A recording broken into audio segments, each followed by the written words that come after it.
সাবেক রাষ্ট্রপতি অ্যাডভোকেট আব্দুল হামিদ মরণ ব্যাধিতে আক্রান্ত। বিশ্বস্ত সূত্রের খবর, তার বিদেশ গমন নিয়ে নানা আলোচনা সমালোচনা আমরা দেখেছি।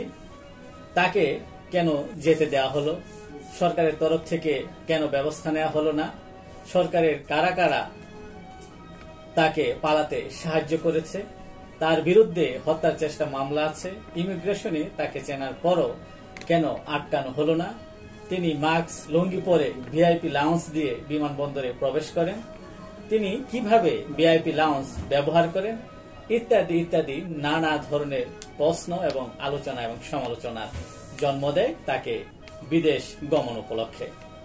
এবং এর পরবর্তীতে যেটা দেখা যায়, স্বরাষ্ট্র মন্ত্রণালয় এই কর্তব্য অবহেলার কারণে কয়েকজনকে শাস্তিও দেন। আমরা যদি একটু পেছনের দিকে ফিরে তাকাই তাহলে দেখা যায় যে 5ই আগস্টের পর জনরোষ এড়াতে পারেননি সাবেক রাষ্ট্রপতি অ্যাডভোকেট আব্দুল হামিদ। তার গ্রামের বাড়ি ঘরে ভাঙচুর ও অগ্নিসংযোগ করা হয়।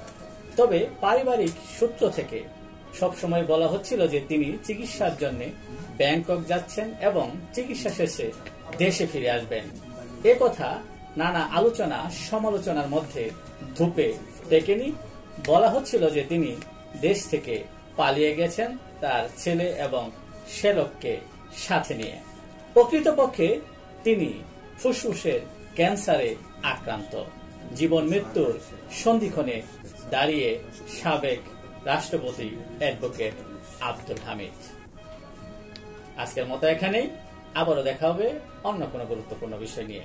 সে পর্যন্ত অবশ্যই সকলে ভালো থাকবেন, সুস্থ থাকবেন আর চ্যানেলটি অবশ্যই সাবস্ক্রাইব করবেন। আসসালামু আলাইকুম ওয়া রাহমাতুল্লাহ।